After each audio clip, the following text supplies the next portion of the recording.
Hello, Guardians, and welcome to Destiny Reset, episode 182. This show is about anything and everything related to the Destiny franchise. If you love playing Destiny 2 as much as we do, you're in the right place. This reset, we welcome special guest Jumpsmith to the show, as we talk all about the return of the last word, detail upcoming changes to clan rewards in Season 6, and give feedback on the future of the competitive playlist.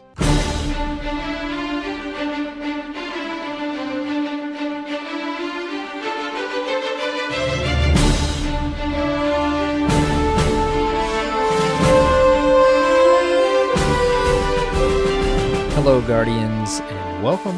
It's AER0KNIGHT and, of course, CyborgSasquatch. How's it going, man? Hey, what's going on? Oh, you know, the usual. Steady week, but time to talk about Destiny, man. It's Destiny time. It is Destiny I've had a lot time. of time in Destiny lately, but I am enjoying it. Time to talk about that time. Yeah, we got to talk about that time, though. That's what we're here for. That's why they pay us the big bucks. So they say. I haven't gotten that check yet. We brought somebody with us this week, didn't we? I did. I've brought a friend, a guest on to talk with us this week. He showed up at my doorstep and figured I had to take him in. Seemed like an okay guy. Of course. Friendly. We're friendly We've guys. got first time of the show, fellow community member, Jumpsmith. Welcome. What's up, guys? Yeah, man, I appreciate you guys having me on the show, man. This is exciting to be here, and can't wait to talk a little bit about Destiny with you guys. Yeah, it's awesome to have you on, dude. Very cool. Jumpsmith is PvP oriented in nature, although he's a well-rounded player, and we're gonna introduce him a little more to you in a second. First off, in the way of announcements, I don't think we have anything crazy to announce this week. We don't. No, we've got a giveaway brewing, right, Arrow? Yes. Yep. You guys, I think we kind of mentioned last week, we're still fine-tuning some details on our next giveaway, but keep an eye on the socials at Destiny Reset on Twitter and or possibly in the announcements next week, but we will have another giveaway here very soon, guys. Very soon. Yes. Perfect. All right. Well, let us introduce you a little bit more to our friend Jumpsmith here. Jump, tell us about yourself. Oh, man. Well, I can say I'm a local to Seattle, Washington, in the home grounds of where Bungie is. I've been pretty much a gamer my whole life, thinking back to when I got my first Super Nintendo. And yeah, man, I have a full-time job in the tech industry, and then in my free time, I kind of dedicate that to Destiny and gaming and comp and PvP and all the insanity in between. Very nice. Very nice. Awesome, man. So, been playing games a long time? Have you, like, all growing up, or? Yeah, man. I think Halo for me was the beginning of that, really, for me. That's really what latched on to my PvP fascination. I remember, growing up a lot with Halo, and that kind of naturally led into Destiny, and man, but I remember my first Super Nintendo, that I got that. Oh yeah. I'm trying to remember what games I even had on there, like, the old NCAA, like stick figure basketball games and whatever. NBA Jam. That was Super Nintendo, wasn't it? I think.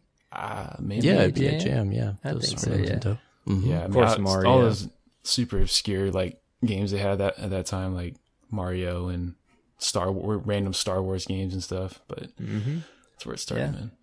Well, you kind of answered our next question a little bit there. What brought you to Destiny? Sounds like you played Halo.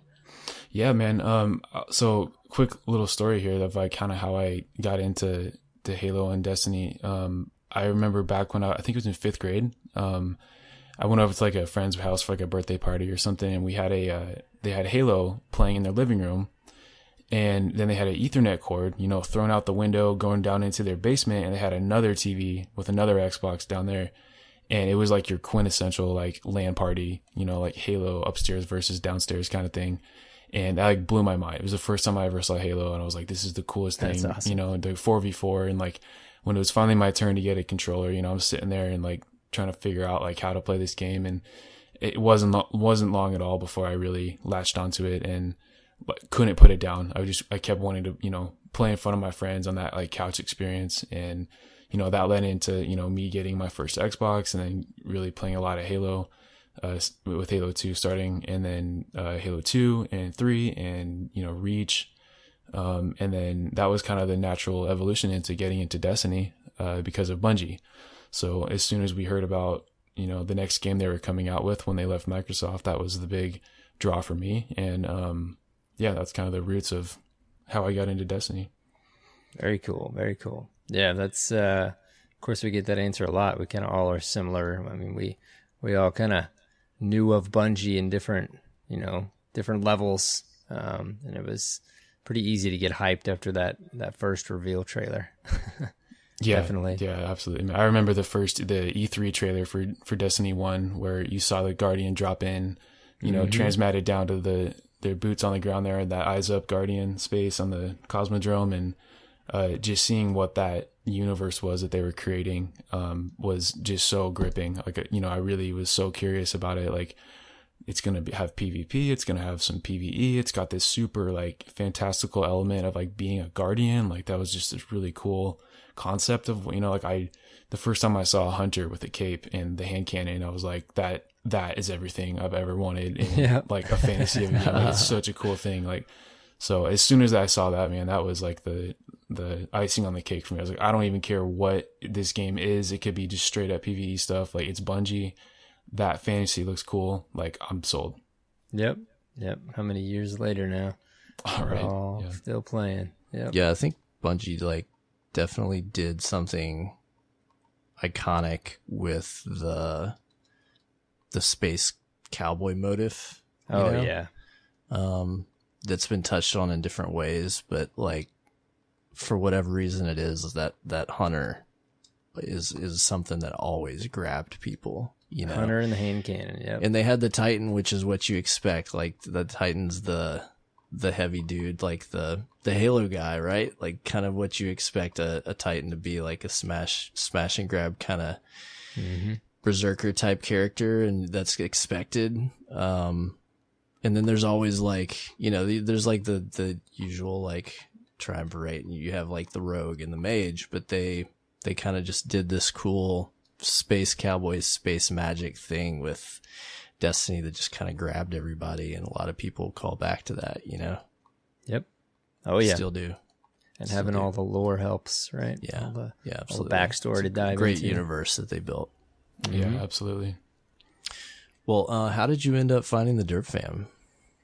Yeah, I mean, I had to think back on this one. It kind of stretched my memory a little bit. When I first started getting into Destiny, it was pretty much just me. Like, I had, I wanted to get the game, but I didn't really have a ton of friends that were into it. And the more I played it, I kind of just wanted to find people to play with. The game obviously is at its best when you're with other Guardians. And I just kind of looked around the community, the general Destiny community, and was looking around for, who's doing what and what communities are out there. And I remember stumbling upon your guys' podcast one time, and, I remember back to, hearing Arrow, you introducing the show and you guys talking about the game and everything, and it seemed like a chill vibe. And then that, the end of it, I think, was the invite for the Discord, the Derp Fam Discord. And I just jumped in there, and that kind of became the one of the early families that I was kind of adopted into in the Destiny community. And that was kind of the beginning of that.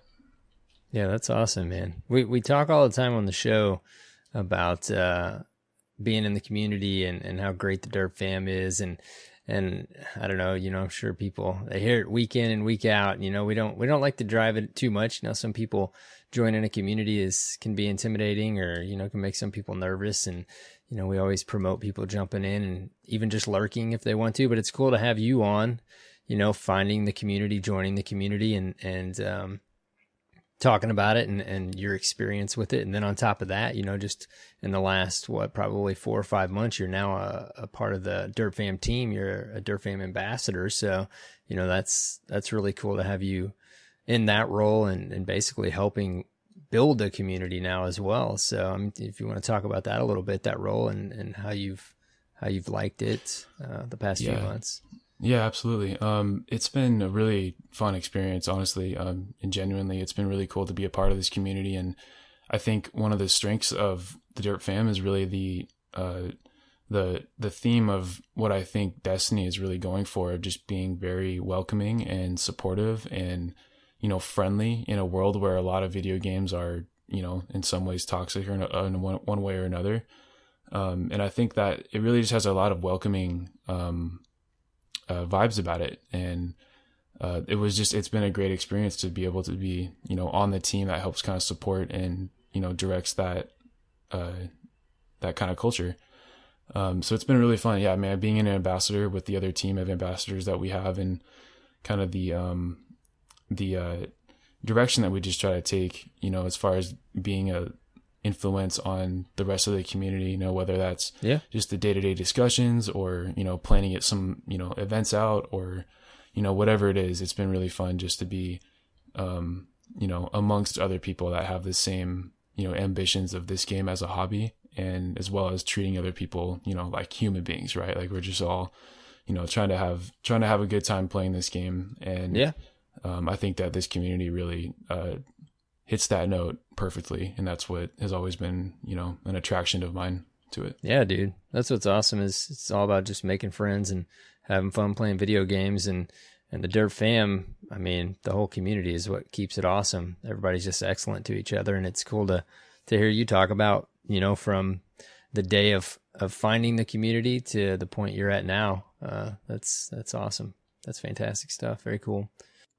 Yeah, I think as well, like, Jump is a great example of how the Derp fam and any Destiny community can be really inclusive, because he's part of more than just the Derp fam community. He's also got invited recently to be in a really awesome PvP clan, the Sweaty Yetis, which is a place full of really talented PvP players, and has a good reputation as well. And I thought that was pretty cool. He used to hate getting matched up against those guys back in the day. Oh man, the war stories. Oh boy. Yeah, but now he plays with them instead of against them. Joined them. Yeah, what has that been like, jumping into like a pure PvP community as well? Yeah, man, it was a really cool experience. I think, you know, like I was saying earlier, like especially in PvP communities, it's very easy to find people that are pretty toxic and everything. So for me, that was always a deterrence from jumping into a PvP group, because that's hard not to be around that. It gets very competitive. There's a lot of testosterone in the air, you know, it gets very, you know, edgy. And, what was really attracting to me with, the Sweaty Yetis in particular, with Darkstar OTBC at the lead of that. He's a pretty well-known streamer now. I'm sure some of you guys might know him. If not, check him out. He's a really cool guy. He's chill. He's all about good vibes and, like, you know, maintaining a positive culture in his stream, and like in the way he plays comp and everything. And, you know, while it's very competitive, it's also just all about having like a fun, you know, time as a communal experience. And that really aligned well with, I think, the things that I also liked from the Derp fan. So, I mean, I am very competitive, you know, ask anyone that knows me. I'm a very competitive player. You know, when it really gets down to it, I'm, you know, probably one of the first people that's going to start, you know, rolling the sleeves up and competing as hard as I can. But, there's a balance there, I think. And that's really what was attractive to me about that. But yeah, man, it's been fun. It's been fun to associate myself with other players in the PvP community that are, you know, like you said, talented, but also like cool people, you know, not just like, cause that can be a hard thing for people to adjust to and acclimate to when you enter the comp scene. It can be very intimidating to play with, some of that kind of culture, but yeah, you know, that's what we, back in the day when, myself and some other Derp fan members, we'd hit up trials every weekend, and we'd bring on other Derp fan members and stuff like that just to run some trials, and they were intimidated just because they knew it was competitive and things like that. But they were surprised, you know, whenever they would join us, because even though we compete and we can, you know, get into it and want to win, of course, like you keep it cool and friendly, and you know, it may not be calm, but it's not like a negative, you know, toxic place. You're just competing and you're hanging out and doing the thing. So it's cool when you find that balance, especially with PvP, like you said, because naturally it can turn into a competitive environment, and it's important to keep the toxic ness out of it, if you will. Yeah, absolutely. For fun's sake. So, well, that's cool, man. I mean, you, with that, I mean, you've gotten into, content creation, a bit as well, right? You've been streaming, some of this Crucible play. Yeah, man. I started, so it's funny. I never really think of myself as a content creator, and I still really don't, just because I'm, very, very new to it. But yeah, I had the, when I first started streaming, it was really just like, streaming our like clan scrims or, whatever. And, I started thinking about it. I'm like, that'd be fun. Like I enjoyed playing in front of people, kind of that like couch experience, thinking about to the Halo days, and it's fun to play in front of people and talk with them as they're watching you and whatever.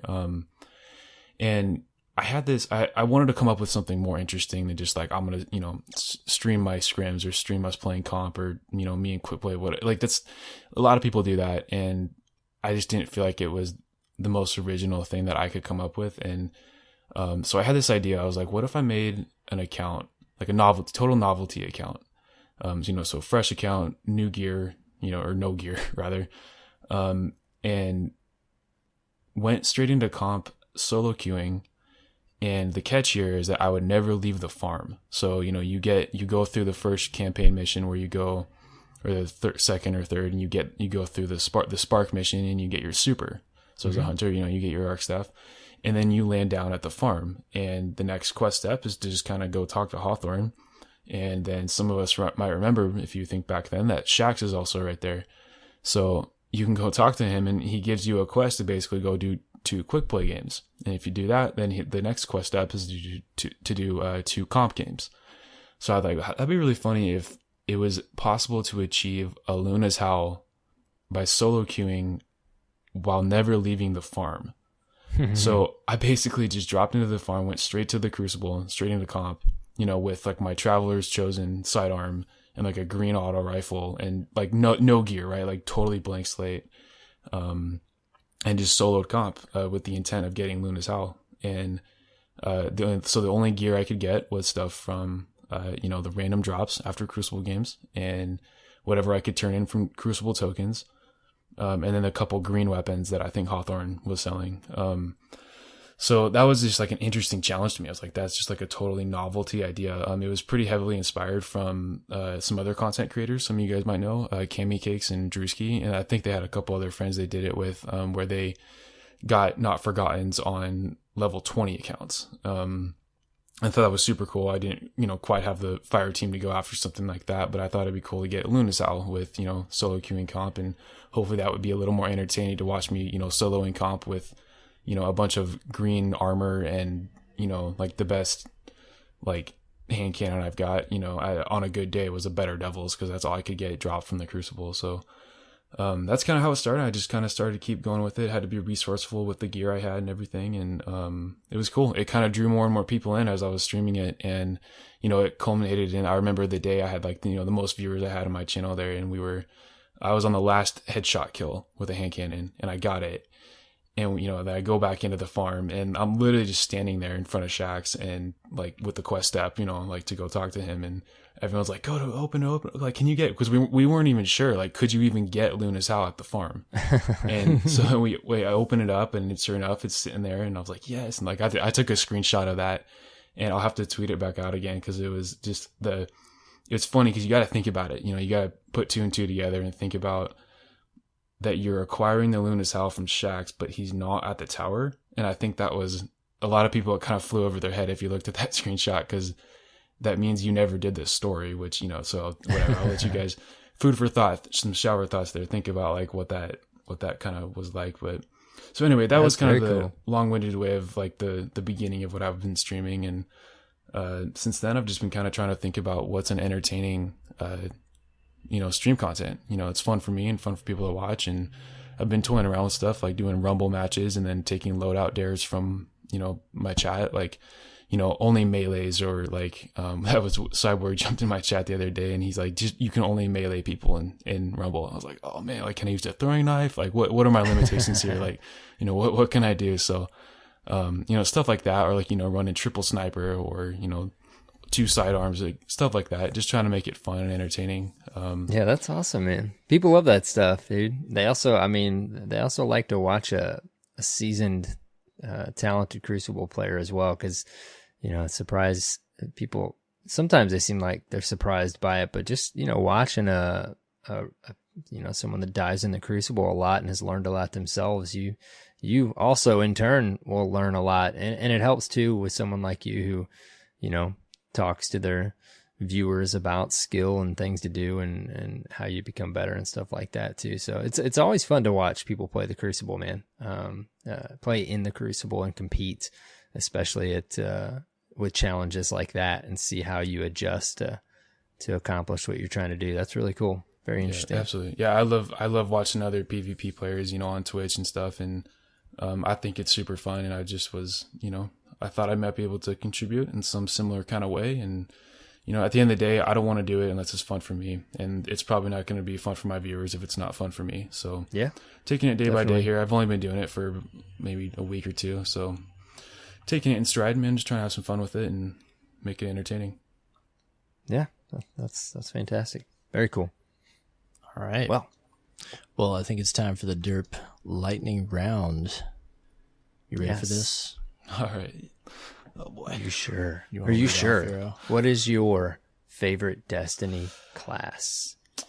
Hunter. Easy. Okay. We had a feeling you were going to say that, being a Crucible player. It's always nice when we have the Hunters on, man. We say it every time, but even though we'll talk about it later, but I have been rocking the Hunter a bit more, but it's nice to have the Hunters on because Cyborg and I have a tendency to lean towards Titan, both of us these days. Yeah. In another life, I think I'd be a top 3 Dawnblade, but I haven't quite cracked that yet. I haven't quite fully grasped how to play that. Explored that. But that it's entertaining. I'm tempted though. I'm tempted. Very cool. What's your favorite weapon right now? Charlemagne would say Not Forgotten, but I'm gonna say Black Scorpion. That gun is, that was my year 1 weapon. Like, I love that gun. The feel, the aesthetics of that gun. I just love it's so satisfying, to get all crits on someone and drop them. And so I'm super excited about the recent buff to it. So I'm gonna say definitely Black Scorpion.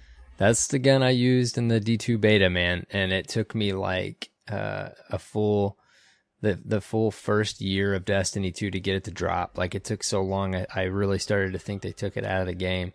But now, like you said, after 2.1.4, man, that thing, it was already solid, but now it's an absolute beast. Yeah. It's that full auto scout, dude. It just melts. Man. I've only gotten a couple to drop now since Forsaken came out, but I got a good one with the opening shot on it and a couple other good perks. I've been really trying to see if I can bring it back to the meta, but we'll see. Yeah. I think I got it out in one game so far, just because I'm using the last word all over the place, but I'm planning to goof around with a lot of these changes more here over the next couple resets. Yeah, very absolutely. Cool. All right, favorite Destiny character? Man, there's so many to choose from. I feel like I gotta go with Shaxx though. I feel like, not just because I'm biased with PvP stuff, but I feel like if I had to get a drink with anyone in the game, Shaxx would be the most fun to just hang out with at a bar. Like, he's just so hilarious. Like, his demeanor is just so funny. Like, he's supposed to be this super intimidating Crucible guy, but then he's just got all these quirky comments and everything. I just think he's a hilarious character. I would want him to bring the mayhem version of himself wherever we went. Yeah, right. That would be great. All that commentary. Yeah, he definitely has some of the best just commentary and lines in the game, right? Yeah, I think an excellent display of that. If you guys remember back to the when the Forsaken teaser came out, I think with Cade. Where, he's doing all the Hunter gunslinger stuff and taking out all those Scorn. And someone dubbed over a bunch of Shaxx lines in over that. I remember that? Yeah. He, I think it ended in with the ran out of medals at the very end of it. And he was what? Dude, that was the funniest thing. But yeah, definitely dude, Shaxx. This week, great news. I even dove into some mayhem to finish up the medals on the last word quest, which we'll talk about later. But for some reason this week, he just kept wanting to tell me he just kept saying, "Perhaps you should have thrown more grenades." I was just gonna say, yeah, over and over again. He says it like 3 different ways, and I'm like, "What? Yeah. Okay, I don't play Mayhem much. Does he say this a lot, or am I straight up? Does he know I'm not throwing grenades enough?" Now. I actually laughed out loud. I think I was I don't remember. I laughed out loud at that. I spawned in. He's like, "You should throw more grenades." I was like, "What?" Like, that's awesome. That's just funny. It's like Shaxx. We just don't realize they're up that much, man. Like, yeah, that's something they put in when they added Mayhem back. Nice. They added those lines in, and he says it like basically at 3 different points during the game, depending on what happens. You know, I really thought he like knew that I wasn't throwing them very often. I'm like, dude, I think that's the point. Is like they know everybody's not throwing enough of their grenades, so he's just calling everybody out, right? Yeah, throw your grenades. Super funny. Yeah, very cool. All right, where were we? What's your favorite game besides Destiny right now? Man, I'm having a hard time playing anything but Destiny on console, so I'm gonna go with a different answer here and say the mobile game, Marvel Strike Force. It's like a RTS kind of like nice, team based kind of thing. That's a good way to kill time in a commute. Yeah, you were trying to get me into it one day, and I installed it and everything, and I started playing a little bit, but I just can't do mobile games because I get too sucked in. Like it's too available, you know. You miss your bus stop, and you're like, oh no, I understand. Yeah, yeah. You have a commute. Like I drive everywhere, so I can't. Yeah, that's fair. That's fair. That. Yeah. Well, these next 2 questions jump. They're extremely important. So, are you ready? Are you prepared? I'm ready. Favorite potato chip? I'm gonna go with the Hawaiian kettle style luau barbecue chips. Those are like they come up all the time around barbecues, at least in the Northwest. But I cannot put them down, man. Like I open that bag up and I just can't stop like throwing them down. Like I don't think I've ever seen all these. kinds of chips. Yeah, I don't think I have either. Yeah, man. I think Costco sells them. You gotta check it out. They're good. Oh, okay. I'm gonna track them down. There's not any pineapple seasoning from this Hawaiian theme. Well, I mean, I'm cool with pineapples if it's not on pizza. I love pineapples. Maybe I could do a hint on a barbecue chip. I do eat pineapple salsa from Trader Joe's, and it's like my favorite salsa ever, stuff. Dude. Yeah, so good. Anyways, well, on that note, here's an important question. Jump. Does pineapple belong on pizza? You knew you were going to get asked. I'm going to make so many enemies. Yes, I think it does. I think that it does. I think it's good. It's not required, but I think it's good. It's not so much that you'll make enemies, but you're getting a lot of different reactions right now with the listeners. But it's good to have. I guess it's good to have the other side represented every now and then. But we're gonna go ahead and throw you out of the Discord channel, buddy. Yeah, we might have to. No. It doesn't mean there's freedom of speech is a thing, but it doesn't mean there's not consequences. Yeah. Especially when you're on the Destiny Reset podcast. No, I'm standing firm. I'm standing firm, man. That's what I like to hear. Man knows what he likes. Well, great, man. Well, now you know a bit about Jumpsmith, the man. Now we can talk about Destiny a little bit, guys. You ready to talk about some Destiny? Of course. Good, always. Because we got some news, and it's time for the news. So, first off, this week at Bungie, a hero's weapon made a triumphant return. The last word is back. Initial thoughts, guys, just real quick. What do you think so far? What do you think, Jump? Thumbs up.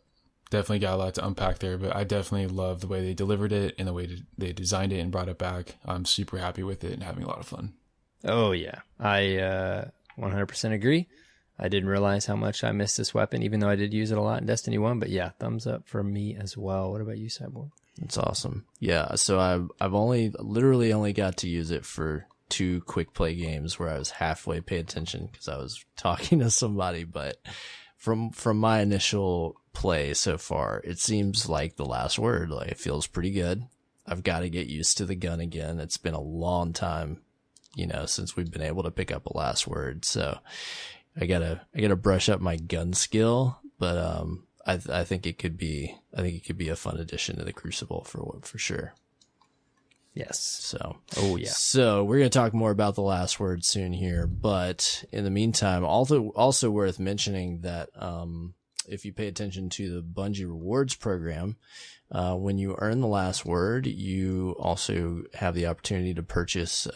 There's a pretty cool long sleeve T-shirt that you can buy, as well as a quarter scale or a little larger, I think now, replica of the last word that you can order. Not dated yet on delivery, but go check that out. I'm going to look for it. I'll probably grab that replica for sure. What about you guys? You think you might want to get your own little mini last word?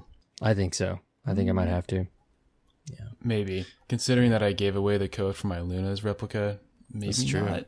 I don't know. We'll see. I know, man. Cool. Like I really cool. almost I mean, ordered the awesome. Luna. I almost ordered mine. Like I had it in checkout, but it's always that shipping, man. And I'm like, okay, I think I'm not going to get this. But the last word, unless I put that money towards like an actual replica, I don't know. I think which is, at least a couple $100, I might just get this. I might get this. Man, I almost forgot, as well this week. So if you're familiar with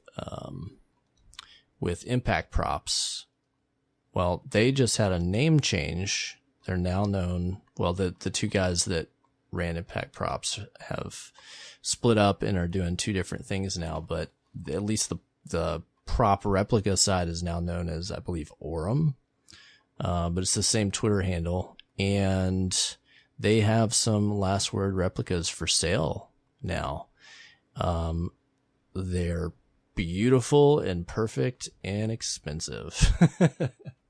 You got to throw down some serious change. I think it's sure. About $1,800, but man, the artistry is insane for what they're offering. Oh yeah, so, their stuff is gorgeous, dude. Yeah, if only I had that kind of money to throw down. Yeah, I'd right. definitely get one. Yeah, I can definitely appreciate video game props that have really good craftsmanship. I think for our Secret Santa group that we did in Cyborg, I got the hunter throwing knife.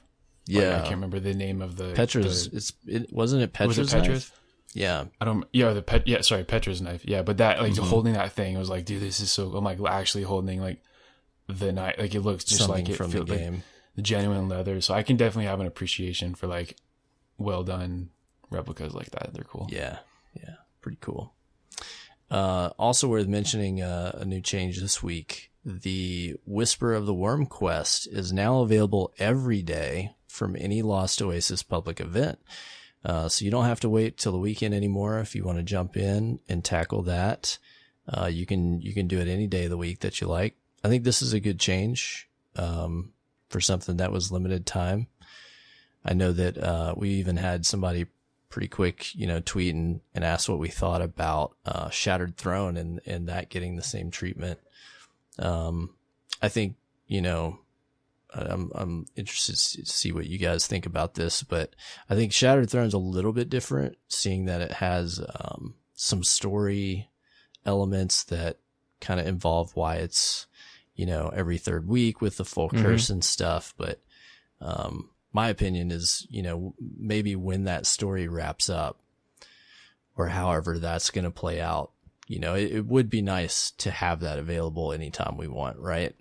Yeah, I think it's such a cool way to implement it. When the timing's right, it's nice to throw it up for you to be able to do it whenever, especially when you've got, loot and stuff, quest tied. Yeah, there's at least two different quests now that tie into that for exotic weapons, and there's the cosmetic gear for titles and all that stuff. So being able to tackle that and the triumphs. So, it would be nice to be able to go there whenever I want and not have to always worry so much about balancing what I'm going to do during full curse week. Oh yeah. Yeah, for sure. But so that's a great change there. And next up, they detail some changes to clans. I wasn't expecting this, but it is, I think, in my opinion, moving in a positive direction. They have design lead Steve Dolan and senior designer Mark Uyeda. That's my best shot at that last name. Talk a little bit about clan progression, Season of the Drifter. Arrow, you want to kind of detail what they're going for here? Yeah, man, it was surprising to, like you said, kind of to see this come up here. It's neat to, I mean, this is always something, we're thinking about, but with everything going on in the game, clans may not be at the top of the list, but it is important, and it's awesome to see that obviously the team, they need to, or they have to, and they do think about all this kind of stuff, and having strong clan stuff in place is a big deal. So, they say whenever we're talking game design, it's always good to discuss the design goals. So, in Forsaken, they wanted to create stronger clans where players can make new friends in Destiny, stronger incentives for clans to play with their clanmates. So we got some different things. We've got bounties and stuff like that now, but they're making some changes for Season 6. Quote, "We're returning to the Destiny 2 launch system for gaining clan experience. Go play activities in the game and you will earn clan XP and level up your clan. So as a result, there will be daily clan bounties. They will be no longer needed and have been removed from the game. There will now be 3 weekly bounties, PvE, a raid bounty, and a PvP weekly bounty from Hawthorne. They reward legendary gear and a big chunk of XP. And then, of course, there's always the clan banner, and they say as you level your clan banner, the rewards you receive from the bounties will grow. So at rank 3, you will earn mod components. At rank 4, you'll earn enhancement cores. And at rank 6, your clan will unlock a 4th weekly bounty. And then moving on, this was pretty cool and a bit of a surprise. And they wanted to briefly talk about the Tier 5 perk for Season 6. The perk reads, Crucible and Strike Catalysts have an increased drop rate when playing with clanmates. I totally forgot about this, the whole Catalyst drop rate. So basically, they go on to say, for those of you who haven't found all the available catalysts, if you have, of course, like they say, lucky you, they plan to release a few more of the Year 1 reserved during Season of the Drifter. So more catalysts coming with Season 6 with Season of the Drifter. Of course, they go on to say, like many things that come out each season, they're not going to be released day 1 of Season 6, but keep our eyes on the patch notes. And we'll kind of see as they trickle in throughout the season. But this was surprising, man. Like, I still get surprised every now and then when I have a catalyst drop on my screen. But, there were several catalyst data mine months ago, like maybe when they first implemented these, and we still haven't seen them. And then, of course, there's the faction rally catalyst that they said would make a return in a different way. I'm hoping that's some of those that they're mentioning there. That would be nice, because I still want that Sunshot catalyst. I don't think I've still finished my Graviton Lance catalyst. I got it, like I did that grind, but I never it takes did forever. Yeah, I'm in the but same that's cool, boat. man. So I'm pretty, like we said, this pleasant surprise, but I'm pretty happy with what they detailed here. I have not been a huge fan of the daily bounties. I didn't feel like they were well balanced. No, not at all, dude. I go and usually there's one that I pick up most of the time. Yeah, depending on what I'm doing. It felt like it was totally random what you might see on a given day, as opposed to, okay, let's maybe have like 2 PvE, 2 Gambit, 2 PvP, something balanced. It was, any day might be okay. Today it was all Gambit and all Crucible stuff. And, I'm not really planning on playing any of that today, so I couldn't get any progress. And so it was just getting a little annoying to me. So I'm glad they're going back to just your XP just goes towards the clan progression, right? Just playing the game. And then you have some weekly bounties that have some actual, desirable rewards, especially enhancement cores, mod components. These are things that we need more sources for. And, so I think that's a great way to tie that in. And then, man, that last, clan stave perk being dropping more of those catalysts. That's awesome, man. Like that is a great clan perk, Oh yeah. Yep. Like, it's going to take, I guess it takes like 4 weeks or so to get to I think 4 or 5 weeks to get to the full clan experience to get up to that last perk, but it'll be awesome whenever we get it. Yeah, I mean, with the season being 3 months, start grinding those plenty out. of time. Yeah, so that's pretty cool, man. I'm happy about this, and you know, they got to keep working on this system.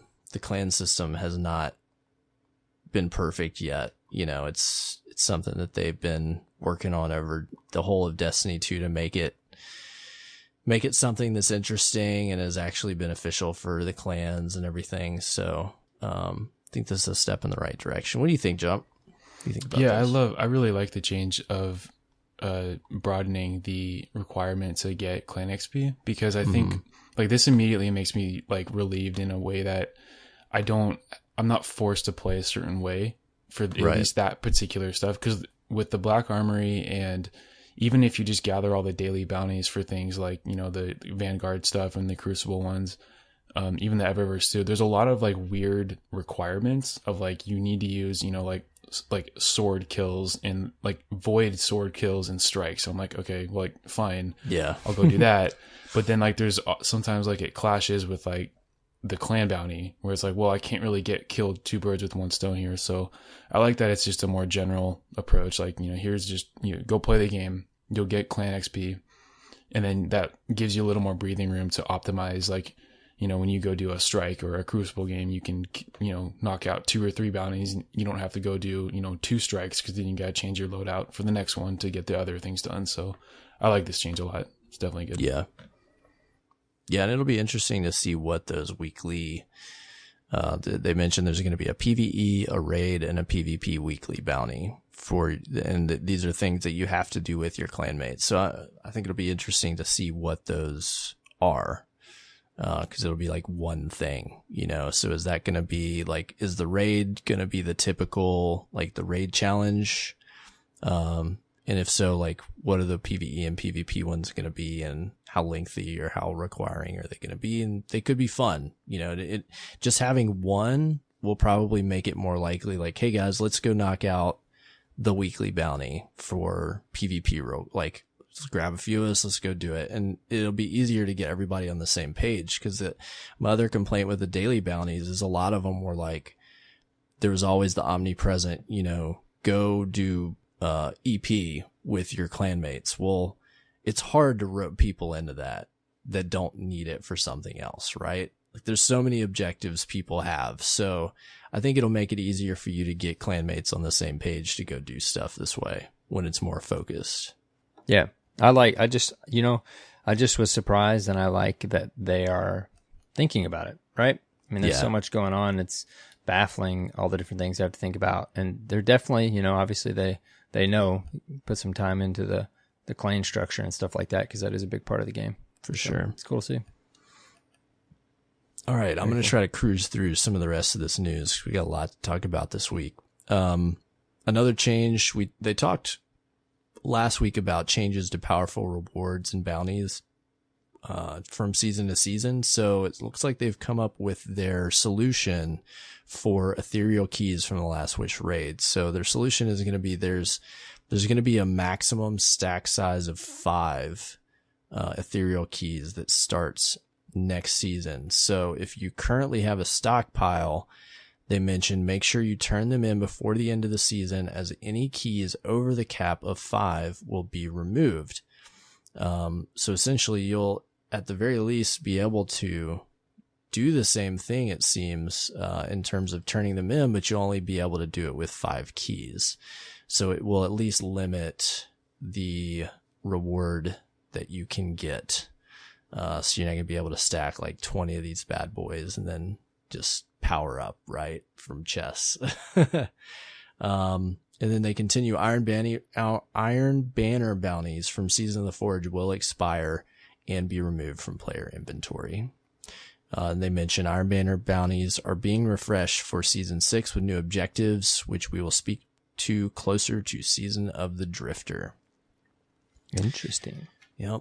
Next up over in Destiny player support, they talk about the update that rolled out with 2.1.4 and some of the issues that were solved. We've talked about a lot of that before. there's still some known issues. So go check that out if you're having any weird problems. I experienced a couple of these, unsurprisingly, that they're mentioned here.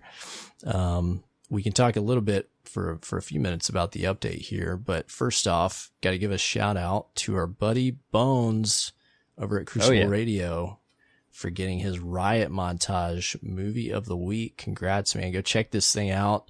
Edited by Green and Gold, who is an awesome editor. If you've seen a lot of his work, he's done a lot of stuff for the Crucible Radio guys, and it's phenomenal. Just go check it out.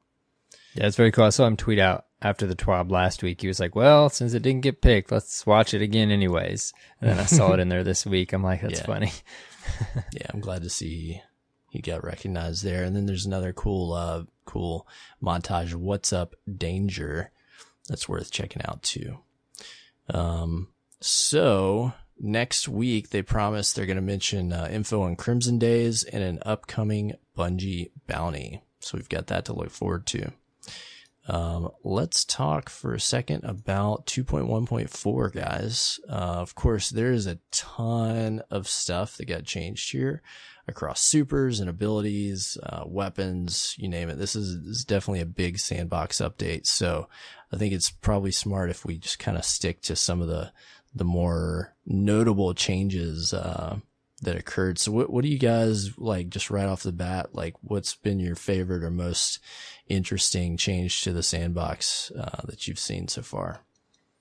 I mean, I'm sure many have landed on this after their tweet, but dude, I'm pumped. I haven't got a chance to test it out much, but I'm excited to experiment with Top Tree Gunslinger. I'm definitely seeing more gunslingers and even in the Crucible, but I've watched some Guardians run PvE just like we talked about last week, and it seems way more satisfying than before with those additional shots. So that was a really cool change on the Gunslinger for sure.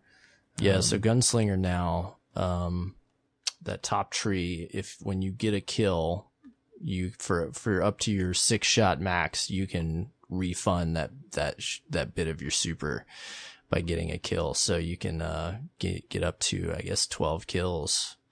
Think, they have to be precision kills for you to get the? No, I don't think so. Just a normal, just regular kill.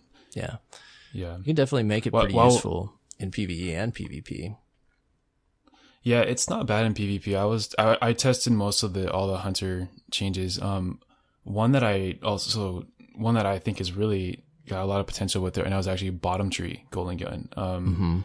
I think I actually ran this for a handful of games here, and I think one of these bullets that people are sleeping on a little bit is the super regen modifier is increased by 20% for precision kills or precision hits or whatever. The practice makes perfect perk. And I was running that with, I think 3 super mods and, whatever in quick play. And it is kind of creepy how quickly you get your super.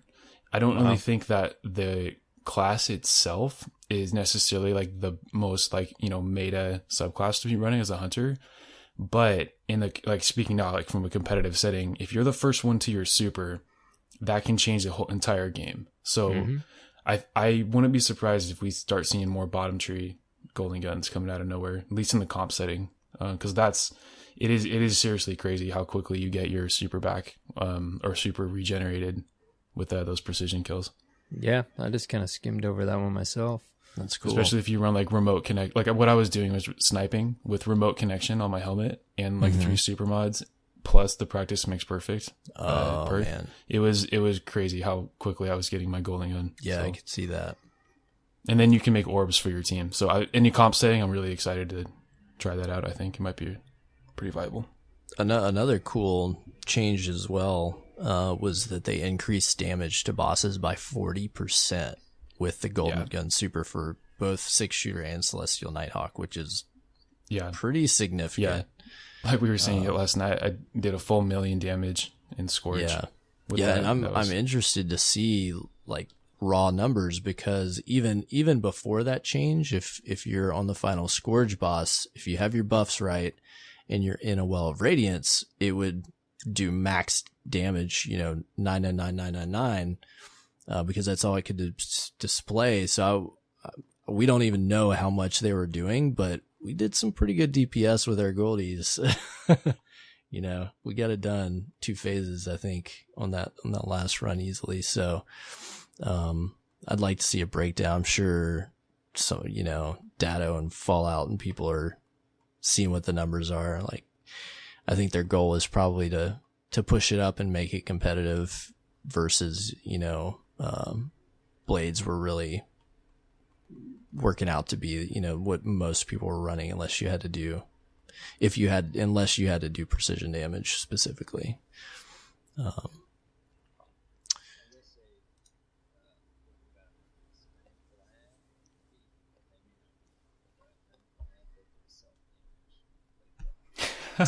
I've seen some hunters kill themselves now when they panic blade barrage me in the Crucible. Yeah, absolutely. Well, so I like that. It makes sense to me. Like, I can basically, you know, force them to commit suicide if there's almost like there's a way to at least get the 1v1 now, because if I see a hunter winding up for blade barrage and they're close enough, I just need to I just need to jump up next to them because it will kill them. Yep. Whereas previously, like, you're just done. There's nothing you can do unless you could, you know, be so twitch that you could shotgun them out of the windup or something. It's super hard to do. Now just jump towards them. They'll die. Yep. I'm seeing them everywhere, but it's just nice that it just makes sense that, of course, there's splash damage towards themselves for casting it too close to their target. And I know a lot of people are not too pleased. I've heard more than a few comments that it's just completely ruined, you know, that reaction. I don't know. Have you messed around with that any Jump? What do you think? A little bit. I think it was a necessary tone down. It's still hands down the easiest super to use as a hunter, I think. Mm-hmm. So, I mean, there has to be some kind of drawback to using it, and I think this was a really appropriate change. I mean, you can still be very effective with it in the Crucible, and I'm still seeing a lot of people running it. So, I think having some penalty to improperly using it was only appropriate for that super, I think. Yeah, I agree. There were some pretty significant changes to Nova Warp for Warlock. I can say I've definitely shut down some Nova Warps in the Crucible this week, so it's a noticeable improvement. You know, the length of the super was pretty significantly shortened, and I think their health as well. So it's easier to combat. I don't think I've let a single one get up close enough to kill me now, and that's, you know, at least I can combat it with the right weaponry now. So yeah, I've heard Nova Warpers think it's a bit much. I've seen a little bit in my feeds, but it is nice. They have to play with Nova Warp. Nova Warp, it turned into that, like, if you hear it, you just run super. And there's something about that just isn't cool. Like, you want supers to be powerful, but you also want to, like, have some confidence and some way to shut them down. Yeah. Well, I've enjoyed the buffs to scout rifles because I was able to pull out my Polaris Lance and have a pretty good time with that. Yes, nice. Dude, Polaris Lance, I always say that's the entrepreneurial sniper rifle, man. That thing is that thing can map people so far away at the same distances that a sniper can. Like, I'm surprised I don't see more of it in the Crucible, especially like on Equinox or some of those longer maps. It's very effective. I would highly recommend using it. Yeah, I've been wanting to get it back out. I even threw it on my character, I think, but I just still haven't yet because there's so much to mess around with. But yeah, I've seen it a lot more. It's super effective. Yeah, I'd definitely give it a shot. I used it for pretty much all my games for that second step of the draw quest, and it was great, you know, playing like just a kind of defensive posture and being able to kind of stand back and pick shots off at a good distance and clean up kills. And I mean, what's funny is it's really effective up close as well. I mean, I would take down people charging me with it because it's so easy to get the headshots. They would just be running straight at me and I just bink, bink, bink, just pick them off. So it's a fun gun. I mean, Polaris Lance was like, I think one of my favorite guns from Destiny 2 Year 1, and still holds up. Proud of it. I used it quite a bit then too. Yep. I know both of you guys have mentioned SMGs, and they've got a little bit of change that seems to have made them a little more viable. What do you guys think about the SMG changes? I actually haven't tested them at all. I used SMGs quite a bit, in the previous sandbox, as did many, but they just haven't been effective. Have you had a chance to use them, Jump? Has it made a difference? Yeah, a little bit. I think they've been kind of on the back burner of what I've been kind of testing out in the lab. They are good though. I honestly don't think that they were necessarily bad before. They just, it's been difficult. This is probably, there's a parallel here to the last word when we get into it, but there's a way to use an SMG that is harder, but can be more rewarding than like just shotgunning. So I'm happy with the buff. I think it helps kind of bring everything, all the less strong options right now in the Crucible up a little bit, like as far as SMGs and scouts and autos and everything. But I think it was a good change, a good way to inch up some of the things that were a little weaker. Mm-hmm. Yeah, definitely.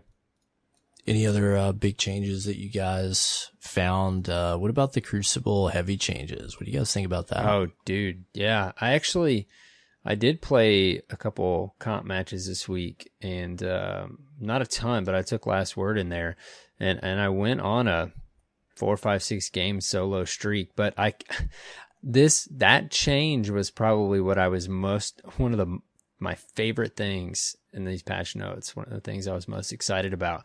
And in all honesty, I was so amped up and hyped over the Last Word, I kind of forgot about it when I got in comp. But now that I think about it, I definitely did not see as much heavy. I was hoping for an increased timer on heavy in comp for a while. It just came up too quick. Like it broke the flow of the competitiveness in comp to me. I just think, you want heavy in the game, but you don't want it that often. So I'm very much pleased with those tweaks in all the comp modes. Yeah, I totally agree. The reduction or the increase of the timer of power, I think, is very helpful. It's really one of the contributing factors with supers paired with that just snowball games, especially in comp. Yeah. That's really, I think, where comp has some issues, I think, where like you just get absolutely stomped by a team that wins the first engagement, and that's kind of the only reason. Like, they may be a better team than your team, but you kind of lose your fighting chance to come back after they've got a strong position, on heavy. Like there's just no way to come back from it. And when it spawns, in a minute, you really have a hard time, climbing out of that hole. So I like it a lot because it exposes more of the things in this game that are harder. That's one of the things we talk about in our scrims all the time that we do, is like we don't allow power or certain other restrictions too, but with the intent of like, let's work on the harder things of this game and like not work on being good with the Warcliffe coil, right? Like let's work on like map positioning and like, how do we actually like pull off a good zone control, maneuver? Like how do you actually get those things done? Because that's what wins the games, and increasing the power spawn, I think, really helps enable more of that gameplay, which to me is the richest form of Destiny. Really like using the sandbox to your ability to control a map and control a team, and power kind of was the trump card sometimes with that, because you could just turn around a corner, spray a Warcliffe coil, while just holding your thumbstick to the right and spinning in a circle, and you'd wipe a team. So I'm really happy with the power changes. I think it's really going to be a healthy move for comp. I agree. It's good. One other notable thing, I ran across this, I think last night on Reddit. There was a change to Legend of Acreus, and they keep touching this gun. Like, I feel like somebody's on a mission to just keep Acreus relevant, because I never think about this gun anymore.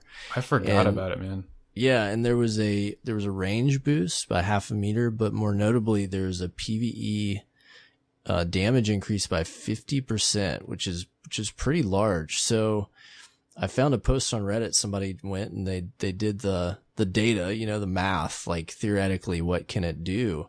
And in a perfect setting, the the Legend of Acreus can put out a massive amount of damage, way greater than even a trench barrel shotgun. You know, they specifically did some numbers on what's the name of the shotgun? Now I'm drawing a blank. Threat level, which is kind of the new bay, right, for shotguns. If you've got that with trench barrel, it's quite a shoddy to wield with, you know, some special in your primary slot. And Legend of Acreus can do like almost twice as much damage with the ammo involved. So pretty significant. You know, it's definitely going to be specialized to try to use that in your heavy slot instead of a shotgun. But it's, you know, worth trying. It might be fun to play around with on certain encounters where you need that. So I think I'm going to go pull mine out and infuse it up, see how it does. Yeah, for sure. That was a lot of the big ones. I know that there was a change to Telesto. I still saw Telesto in the Crucible this week, but hopefully it's not quite as spammy, I guess. Yeah, that one, I mean, so anyone, you know, relevant in the you know, plays comp a lot and stuff knows like the hot buttons have been Telesto, Nova Warp, Spectral, and all those things. So kind of full circle now with all the sandbox tuning. I think Telesto took, I mean, this is just straight up, it took way too long for them to change it. I know there's a lot of opinions about like whether or they should or shouldn't have, because it's a good counter to a shotgun. I don't have a problem with fusions. I had a problem with Telesto. So, and I think most of the competitive community can agree with that. It took Bungie way too long to nerf that, in my opinion. But that one, as well as all the bringing down Nova Warp, you know, and bringing down Spectral a little bit. And I think like all in all, the changes to the sandbox are, really, really well designed and thought through. It took a while to get these here, but I think like overall it's been some good changes, and I'm excited to, you know, I haven't seen so much variety in the Crucible until the last couple of days here, and that's been really actually fun. Like, I don't even know the last time I saw someone running Golden Gun, you know, like in quick play game, and now I saw someone running Mobius Quiver, like bottom tree tether, and I was like, I haven't even seen that in the Crucible in a long time. So yeah, I think all these changes are awesome. I'm really excited about more things being equally as viable, or a little more viable, at least. Yeah, it's always fun when there's a big sandbox update, and then on top of that, you know, the draw going down this week, like, pushed a bunch of people into Crucible with a lot of different loadouts. And so you just see a huge variety of different stuff people are trying out and stuff. It kind of makes things feel, you know, a little fresh again, a little bit. It's not bad news. So it's a good change. And hopefully all this stuff will shake out and make for a more fun, more balanced Crucible for everybody. So, all right, man. Well, thanks for your feedback on the heavy changes and stuff. I know, you know, that should at least improve the mode some. I know it needs some improvements on some other fronts, but we can get into that. First off, let me ask you, how was your reset, Jump? Man, right on main stage was the last word. That was, I remember I actually took a little bit of like a half day of work off to get it, like when the update went out, and streaming that and everything, and just been playing with that every day I've been on, just trying to get used to it. But it's been good, man. I mean, a lot of last word, a lot of just experimenting in Crucible. I've just been doing Rumble and quick play and some comp and stuff here and there, but really just trying to get like experimenting with different loadouts. A lot of sniping. I was sniping a lot before this too, but like, you know, working with the last word, working with snipers, experimenting with some of the scout rifles and some of the new supers. And for me, this week's just been in the lab, just experimenting, seeing what's good, what's different, what's the same. Yeah, absolutely. I think it's awesome how many people took time aside, like, just for the last word. It was like a big event for everybody, you know? Yeah. I had to split it up a little bit, like over 2 nights, just because like there was other things I was trying to do as well. And it still ended up, it probably took me longer than better players to complete some of that stuff. But, I had a good time with the quests. Like, I think Pope Bear, like, put it the best on Twitter. He said, you know, it made me get out of my comfort zone a little bit. It wasn't so dramatically difficult though that I could get it done as like not a diehard PvP player. And I felt the same way. I mean, I don't get into the Crucible much anymore, but it was fun doing it and doing it like objectively. So I had something in mind, like a reason to be in there and play a certain way. And once I kind of figured out the most advantageous way to complete the objective, like I was having a good time with it. And, you know, just had to put some matches in and have good ones, have bad ones, but just have fun with it. And so I had a good time just going through the quests. My only feedback that I will give has been similar to some of the other quests with this season, which is like some of the more grindy parts, I would say, specifically like having to do 15 lost sectors. Oh man, yeah.